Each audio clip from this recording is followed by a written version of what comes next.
Hello my friends. So today I am making a very special video. It's a two-part video because the video went very long, so I had to break it down into two parts. It is about, hypersensitivity to pain. This is something that I have seen in all my clients, especially younger ones, people who are in their 20s and people who are really very anxious, who depend on medicine, who want to get solution very fast. Okay, so I have seen in those people a lot hypersensitivity to pain. So today I will discuss about this topic. In the first video I will discuss about what is hypersensitivity, how does it happen, what are its symptoms, and how do you recognize whether you have hypersensitivity or not. In the second video, in the second part, I will discuss about what are the various ways in which you can reduce your hypersensitivity, what are the various modalities that we use, and also share what practically we have been doing in my coaching to reduce hypersensitivity to pain, or central sensitization as it is called. So I hope you enjoy this video. Have you ever experienced pain that keeps increasing in your body? So this has happened with a lot of people who experience chronic pain and who have been experiencing pain for a very long time. It starts with, let's say, a small pain in your lower back, then it gradually increases to a pain in your entire hips, then it moves on to pain in your mid back, in your upper back, in your shoulders, and very soon your entire back is having an issue. And soon you develop pain in your right leg, in your left leg. But when you go to the doctors, you check, your inflammation markers remain the same. They are high, but they remain the same. Okay, but your pain is ever increasing. The pain keeps increasing and the pain keeps traveling. And soon you're not able to walk and you're not able to put on your clothes. When you put on your clothes, it starts burning, and the entire body is in pain. And sometimes you do get good days, sometimes you have those good days when the pain is not there, but pretty much the pain is always there in your body and it's on different parts of the body. Along with that, other symptoms that you experience is that you start feeling anxiety, you don't get sleep. Okay, you start feeling depressed constantly. You sometimes wake up at night and are not able to sleep for entire nights, or you get loss of memory, especially your short-term memory. You lose track of what you wanted to do today and you're sort of in a daze. Okay, so have you experienced these kind of symptoms? Other major symptoms that come along with this is frequent urination or weak bowels. Okay, the bowel movement is not good, and frequent anger. Okay, you are very, very, let's say, angry on especially your loved ones, and you may also start feeling itchiness and dryness, and this continues for a very long time. All these symptoms, you might feel that, am I going crazy, or is this psychological, is this something weird which is happening in my body? But guys, you know that this is a phenomena of your brain and your pain.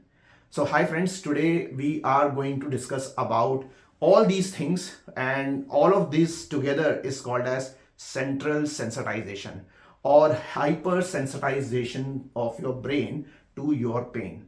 So this is a medical term, and this is often not understood by doctors because they don't teach all this in medical school.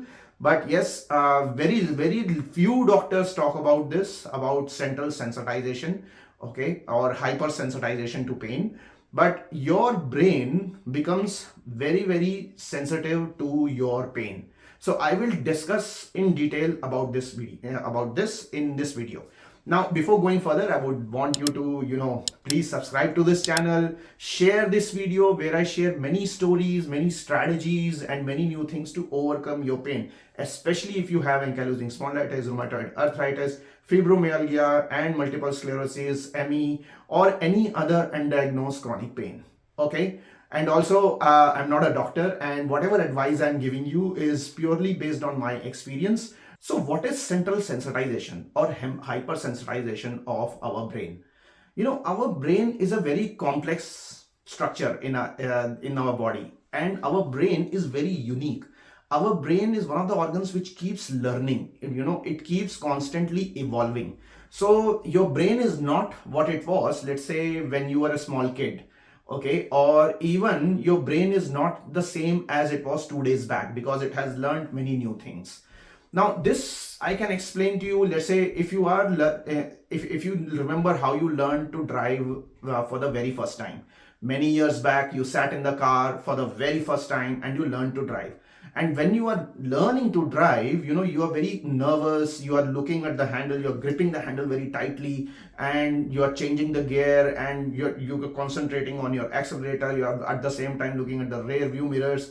So your brain learns to do all this simultaneously. So as you learn to drive the car, you become an expert in driving and it becomes second nature to you. You can have conversations with everyone, you can drive, you can listen to songs, and you know, you can generally relax while you are driving, and you find driving very relaxing. So the brain has changed over a period of time. Similar thing happens when you listen to a new song. You know, when you listen to a new song for the very first time, it's very hard to comprehend.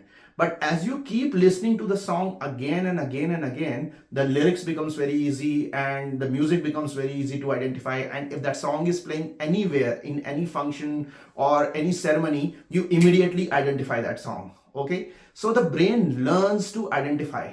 Okay.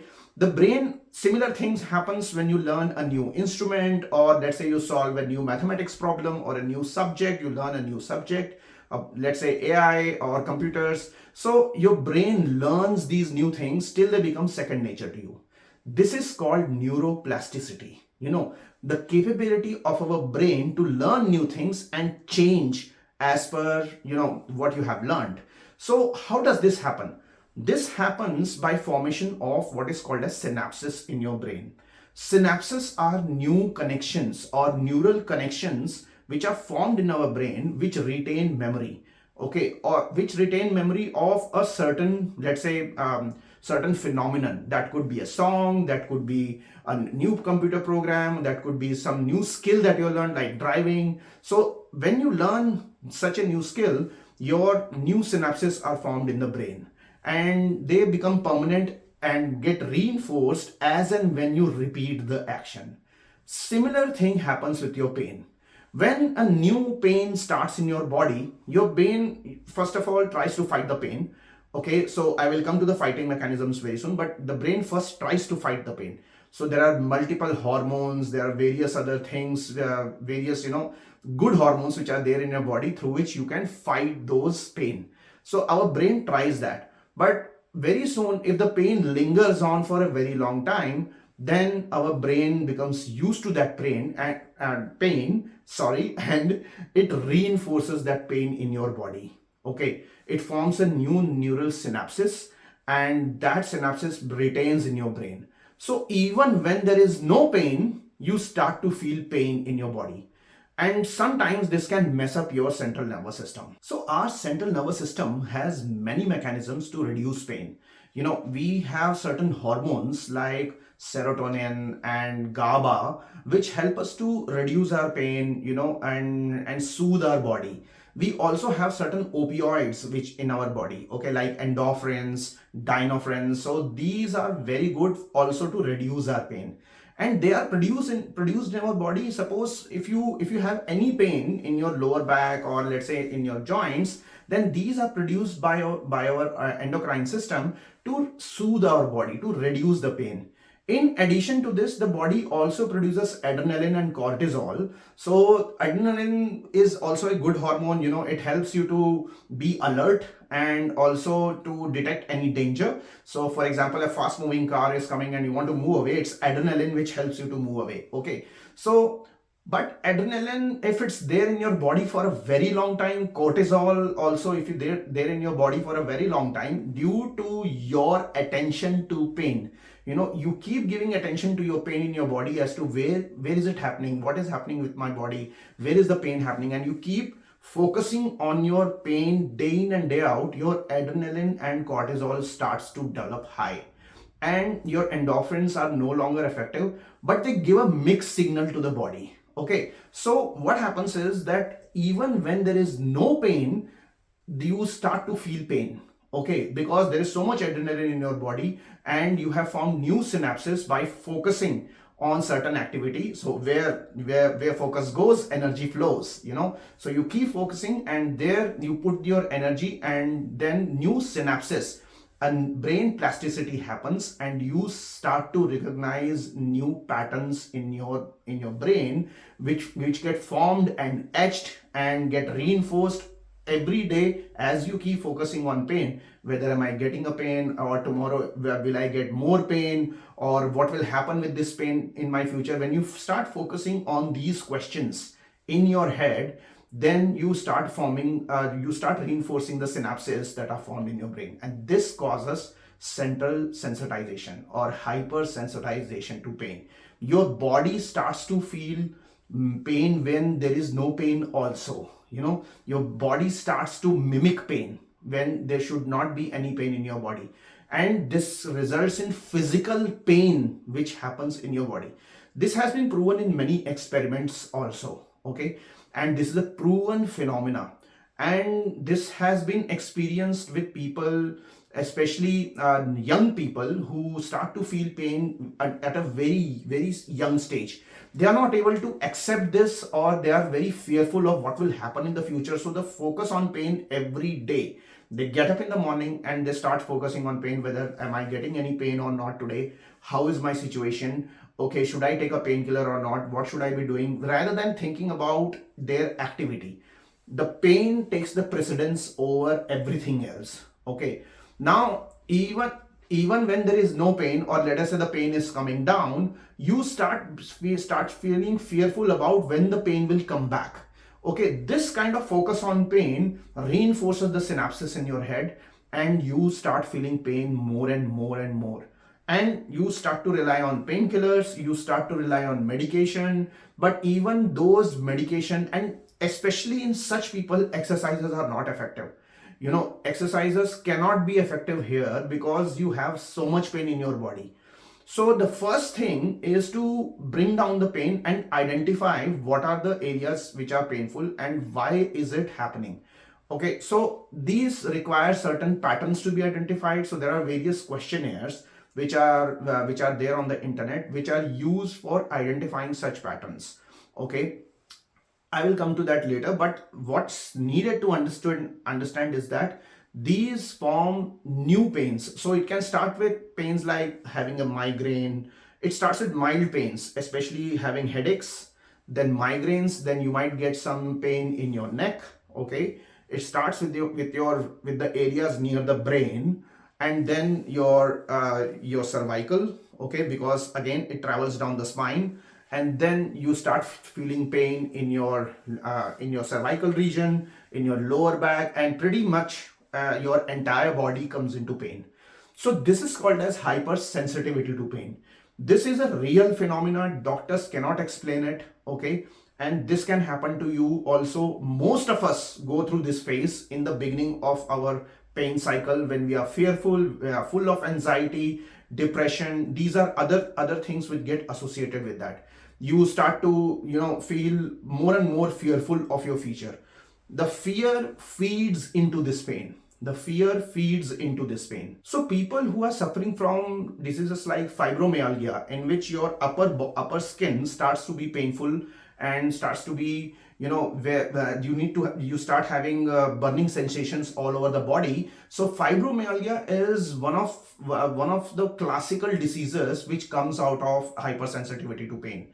There is also this kind of phenomena seen in rheumatoid arthritis, ankylosing spondylitis, and even simple arthritis. So people who have these kind of joint issues, they start feeling pain all over their body. In the beginning, probably it's just their lower back which has inflammation, or just the cervical. But as they keep focusing on the pain spreads across. Let's say if it's the cervical region, it spreads into the shoulders, into the hands, and if it's the lower back, it goes into mid back, into the hips, and very soon they have a sciatica on the left side. So the pain starts traveling all across the body. So this is a typical phenomenon which has been seen due to hypersensitivity to pain, or central sensitization due to the brain activity which is happening in our body. So let me explain you a bit more about this pain.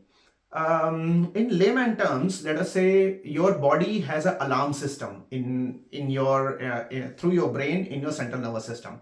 So if there is any disc bulge or any, let's say, burning sensation, or if you hit anything, your body immediately registers a pain. Okay, so you get a response traveling to your brain, and you immediately know to pull your hand back. Okay, so you have a response and stimuli built in your body. So this is like a fire alarm system which is there inside your body. Every time the fire goes, okay, your body gives out an alarm and you react and douse the fire. Okay, so this is a fire alarm system. Now what if there is no fire but your body starts giving alarms?